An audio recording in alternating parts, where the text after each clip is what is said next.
This is Josh, and I am the Rounded Square. Today I want to talk about decision making, particularly creating systems that make decisions for you so you can free up mental bandwidth, minimize the negative effects of lapses in judgment, and 3, gradually impact your life positively. I recently had the pleasure of going to a public lecture featuring Dan Ariely, a behavioral economist who focuses on decision making and irrationality. Most of his lecture centered around telling stories of studies his group conducted and what insights could be drawn from them. For example, how to encourage some of the poorest people in the world to save money for a rainy day, or how to motivate overweight people to lose that weight. Most of them dealt with habit. Ariely likens decision making to launching a rocket. The two biggest things in getting a rocket launched successfully are reducing friction and finding a way to carry more fuel. Reducing friction, more fuel. In decision making, friction is anything that makes you less likely to carry out an action. For example, having to log into a site to cancel a subscription, deal with Comcast customer service to cancel a contract, setting aside time to go over your finances, etc.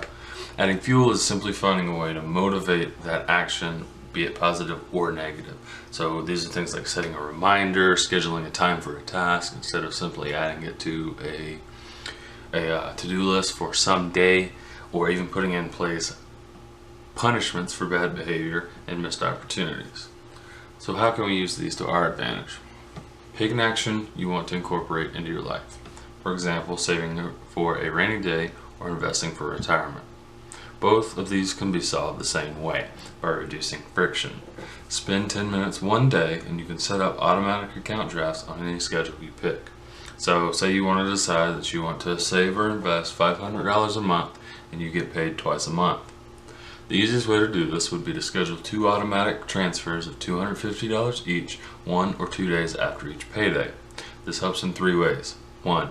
You've reduced friction by making the transfers automatic.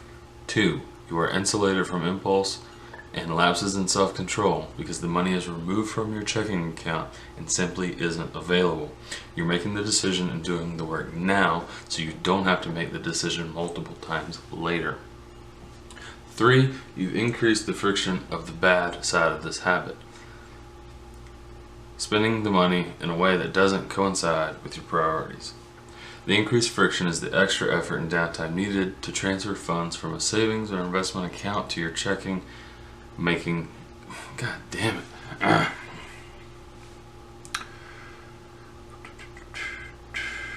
3. You've increased the friction of the bad side of this habit, spending money in a way that doesn't coincide with your priorities. See, the friction principle works both ways. You can strengthen a good habit and you can also weaken a bad one. The increased friction is the extra effort needed and the downtime. 3. You've increased the friction of the bad version of this habit, spending money in a way that doesn't coincide with your priorities. See, the friction principle can work both ways. You can strengthen a good habit or weaken a bad one. So the increased friction in this example is the extra effort and downtime needed to transfer funds from a savings or investment account to a checking account, making you much less likely to make an impulse decision to use those funds simply because there are barriers in your way. So you can also pair a reduction in friction with an increase in fuel, say motivation. You can do this by setting automatic reminders for completion of tasks. Say a positive and rewarding message for every time you step on your bathroom scale if weight tracking is what's important to you. This could also be the removal of an imposed barrier. So you can use an app to lock down your phone or computer for specific times, or even better, use an accountability partner to confirm that the tasks are done, and this will allow you to access what you want. If you find loss aversion particularly effective, you can use a site like Stick to force accountability for your goals. That's stickk.com, Stick. This is a site that sets up commitment contracts between you and a stranger. Connects you with an accountability partner where you set a certain amount of money to be automatically drafted and sent to a charity with which you dislike, with which you disagree with, or that you dislike. The only thing that stops the payment is your accountability partner receiving proof that you accomplished what you committed to. The fact that the pairings are random works because there's less of a tendency to cut each other slack because you were literally two strangers committing to an agreement. It's certainly for people who are gung-ho about ensuring accountability or for particularly important objectives. So Dan Ariely also told us of an example of a good use of malice to affect good. So his team created this app and convinced heart patients at Duke to download it. The app would maliciously target other apps on the person's phone, prioritizing time wasters like Facebook and Instagram. And if certain conditions weren't met, the app would go into the files of the phone and delete these time-wasting sites. So this increased the likelihood of good habits for the patients whose physical health was absolutely critical. And it may be mean, but it produced good results. So sort of in conclusion, how do we turn good habits, good decisions into good habits? So first, you reduce friction. You front load the work and automate if you can. Use technology to your advantage and treat your present self as the protector of your future self, sort of like a parental role.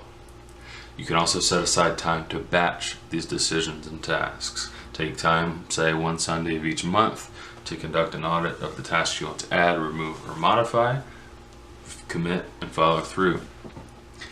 You can also build the task into your daily routine and remove any barriers to that task. So if it's something you want to do first thing in the morning, get everything set the night before so you have no excuses for not following through. You can also increase friction for bad habits that directly oppose your intentions. So add barriers to poor decisions. This is once again being a parent to your future self by making the decision now and putting systems into effect that will decrease the odds of the counterproductive action. Remove your temptations and strategically limit your options. Now on the other side of this, you can add fuel. You can set a reminder for any tasks you are looking to build into your routine, motivational quotes on your phone, say the background on your lock screen or the background on your computer. You can use malice to your advantage. You can make commitment contracts that punish you by taking your money and giving it to someone you hate.